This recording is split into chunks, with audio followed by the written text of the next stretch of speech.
If you have a great deal of data and need to apply many formulas, learning how to make Excel formulas for columns is a valuable time-saving skill. Start Excel and load the document where you need to apply a formula to the column. Here we want to create a formula in the outcome column that will sum the value and the term. Enter equals sum parenthesis open into cell E2 and then click on cell B2 and drag to C2. Type close parenthesis and press return.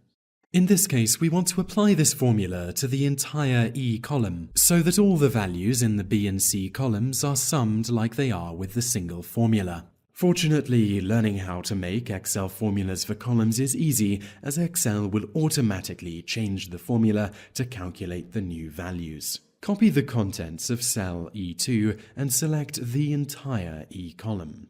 Right-click on the column and choose the Standard Paste option. This will apply the formula to every cell, including the title cell, and you can see here it now reads 0 instead of outcome. Click in the cell and type outcome again to replace this unwanted 0.